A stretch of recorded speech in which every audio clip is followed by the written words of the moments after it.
CAA নিয়ে কেন্দ্রীয় মন্ত্রী শান্তনু ঠাকুর দ্বিচারিতা করছেন। বিজেপির সাংসদকে এইভাবেই বিঁধলেন রাজ্যের মন্ত্রী ও তৃণমূল নেত্রী ডাক্তার শশী পাঁজা। তিনি ঠিক কি বললেন শুনে নেব। শান্তনু ঠাকুর যিনি হচ্ছেন কেন্দ্রের প্রতিমন্ত্রী এবং তিনি দ্বিচারিতা করছেন। দিল্লিতে একরকম কথা বলছেন, আবার বাংলায় অন্যরকম কথা তিনি বলেন। সিএ পরিষ্কারভাবে তৃণমূল কংগ্রেসের পক্ষ থেকে সভানেত্রী এবং রাজ্যের মুখ্যমন্ত্রী মমতা বন্দ্যোপাধ্যায় বলে দিয়েছেন যে সিএ এই বাংলায় হবে না।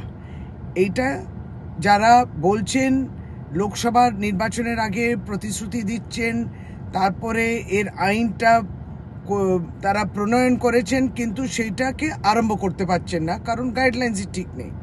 এইগুলো কোথাও না কোথাও মানুষের সঙ্গে প্রতারণা করছে।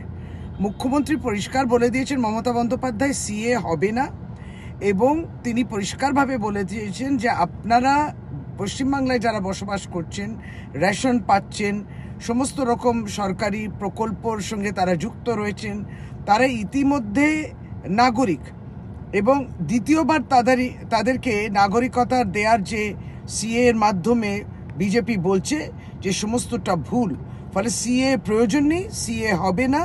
মুখ্যমন্ত্রী পরিষ্কারভাবে বলে দিয়েছেন যারা পশ্চিমবাংলায় রয়েছেন তারা প্রত্যেকেই দেশের নাগরিক। ব্যুরো রিপোর্ট, সূত্রকার সংবাদ।